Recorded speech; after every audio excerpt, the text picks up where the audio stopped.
The upcoming remaster for Dynasty Warriors 3 may have been delayed from its March release, but on January 29th, we got some gameplay shown off. Hello everyone, my name is Gildart, and I am now more excited for Dynasty Warriors 3 Complete Edition Remastered than I was before. Now, it's not like I wasn't already excited to get a remaster of one of the most popular entries within the community, but I was always a bit more into Dynasty Warriors 4 and 5 than I was into 3. While I do enjoy Dynasty Warriors 3 as a game, I didn't go back to it as often, so I haven't played every character's stories, and I only ever went for a couple of the fourth weapons. I never even truly unlocked the Dynasty Tactics outfits that were unlockable in the original game. So I was looking forward to being able to play through this game in its entirety. So today I'm going to be taking a look at the gameplay that was shown off at TPGS 26. But before I do, don't forget to give this video a like, comment with your thoughts below, and of course subscribe if you haven't already.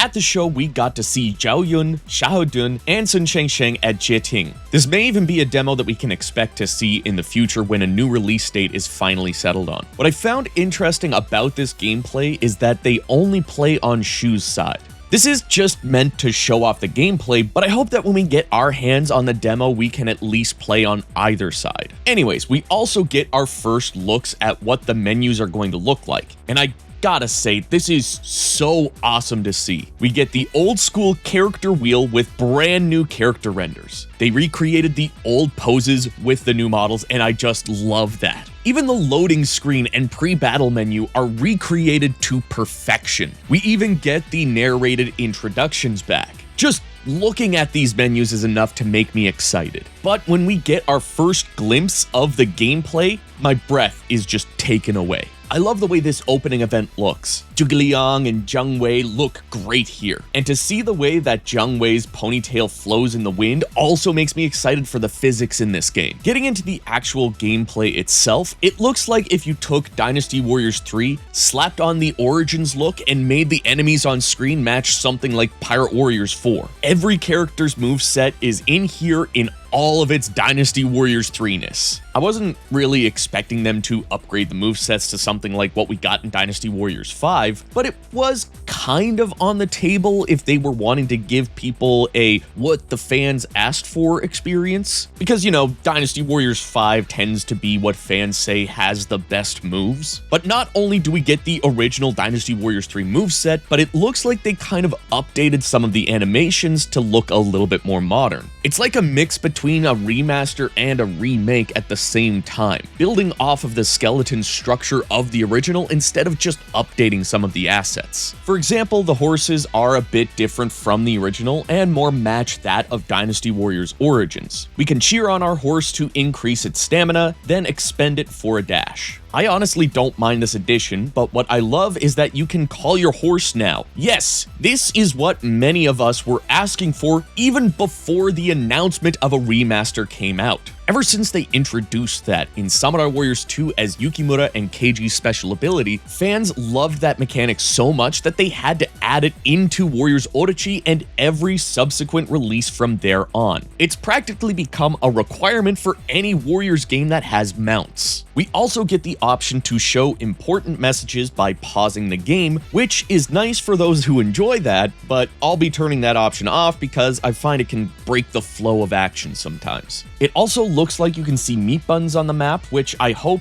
that's also an option that you can turn off. I mean, from time to time I may use that option, but when I play through this game's story for the first couple of times, I want that more classic experience. One of the things that can add to the annoyance of this game's difficulty that I seem to have a weird nostalgia for is frantically running around the maps trying to find a vase with meat buns because the enemy commander got me down to red hell for the third time this stage.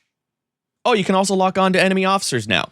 That's neat. I hope they add the auto lock-on option for those of us who enjoyed that in Age of Imprisonment and Origins. Options are always great, but one of the new additions that it seems we got that I wasn't expecting is that the archery has been updated to what we got in Dynasty Warriors 9. I didn't know I needed this, but apparently I do. It does seem we have a bit more of an auto aim to help out, so I'm really looking forward to this game's combat. An interesting observation I made while watching these videos is that they're only using the level 1 weapons for these characters, even though they get access to the full 6-hit combo. As well, it looks like you won't pick up dropped items if you don't need it. there are multiple times where you can see a meat bun or musa wine not get picked up. There is a little sound to let you know you didn't need it, but I hope there is an option to turn that off. I mean, there's already an animation to show that the item wasn't picked up, but that's just a small thing for me. I don't think this sound is really going to ruin my whole experience. We also get a more dynamic camera that zooms in and moves around based on the attacks you use. I wonder if this will also be an option, just like in Dynasty Warriors 9 with its dynamic camera. I feel like if someone is looking for a completely classic experience, they're gonna want to turn that off. Enemy officers also telegraph their moves much like they do in Origins. This is another thing that I wonder if they'll add an option to allow for that more classic experience. We also have access to a dodge mechanic, which I am super thankful for. Even if there's no major mechanical aspect of this dodge, it does help the combat to keep flowing. Overall, I'm liking what I'm seeing. I'm obviously not going to try to talk about how it feels or anything. I don't have my actual hands on the game, but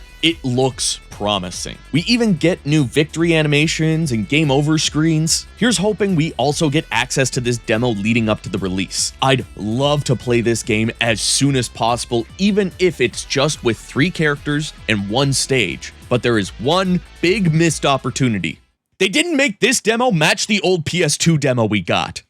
Anyways, everyone, thank you so much for watching my thoughts on the Dynasty Warriors 3 Remastered gameplay. If you enjoyed it, give it a like and subscribe for more. What are your thoughts on what we've seen? Let me know in the comments below. If you'd like to help support this channel and what I do here, you can join the guild, just like these awesome people that you're seeing on screen right now. You can join them at the end of every single video for just $1 a month over on Patreon or through YouTube members, or you can donate in a one-time fashion and join the volunteer unit over on Coffee or through super chats during live streams. A special shout out to my guild generals Beggy Beg Beg, Decaying Reaver, Marvelous, and Shaka9406 for supporting this channel at the top tier. There are other rewards and other tiers as well, so check out the links that you see on screen, and I will see you all down in the comments.